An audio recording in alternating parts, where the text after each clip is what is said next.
ધોરણ 8 વાળા સ્ટુડન્ટ્સ, ગઈ વખતના વિડીયોમાં આપણે અલ્ગોરિધમની રચના ચેપ્ટર ચાલુ કરેલું છે.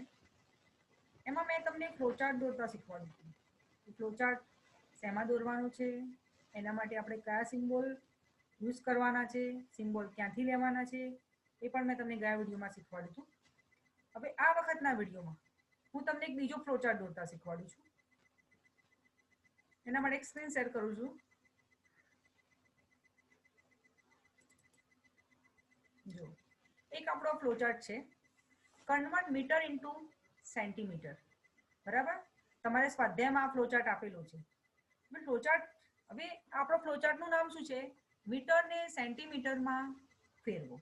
બરાબર, હવે મીટરને સેન્ટીમીટરમાં ફેરવવું હોય, બરાબર, તો જે મીટર હોય એને કેટલા વડે ગુણવા પડે? 100 વડે ગુણવા પડે. બરાબર, તો સૌથી પહેલા આપણે આપણા ફ્લોચાર્ટ બનાવવાની શરૂઆત કયા સિમ્બોલથી કરીશું? બિગિનથી કરીશું. બરાબર, એ સિમ્બોલ ક્યાંથી લેવાના છે? અહીંયા ફ્લોચાર્ટ માટેના સિમ્બોલ્સ આપેલા છે. બરાબર, આ સૌથી પહેલો જે સિમ્બોલ છે, બિગિનથી શરૂઆત કરી છે આપણે, એનું નામ છે ટર્મિનલ. ટર્મિનલ લેવાનું, બરાબર, ટર્મિનલ સિમ્બોલ લેવાનો અને એમાં તમે ક્લિક મારો. ડબલ વખત ક્લિક મારશો એટલે એક ઊભો કર્સર બ્લિંક થાય છે. બરાબર, ત્યાંથી તમે લખી શકશો. બરાબર, અને 12 ક્લિક મારવાની, આ રીતે લખાણ તમે લખી શકશો.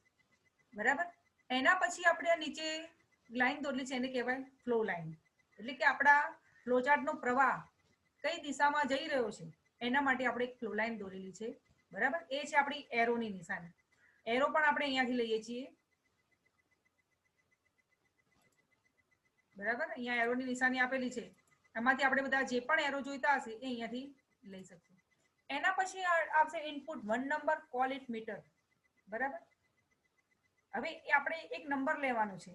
બરાબર, મીટર નામનો એક વેરિયેબલ લેવાનું છે કે જેનામાંથી આપણે સેન્ટીમીટરની ગણતરી કરીશું. તો આપણે ઇનપુટ લેવાનું છે.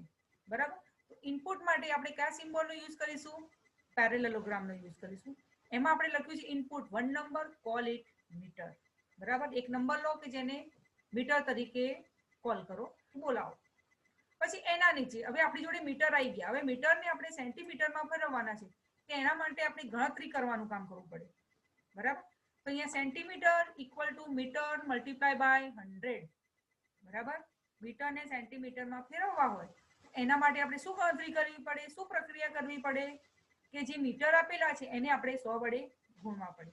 બરાબર, એના માટે આપણે આ સિમ્બોલનો યુઝ કર્યો છે પ્રોસેસ, પ્રક્રિયા માટે. બરાબર, પછી જે ગણતરી થઈ ગઈ તેનું રિઝલ્ટ આપણે એટલે કે સેન્ટીમીટર ને પ્રિન્ટ કરવાના છે.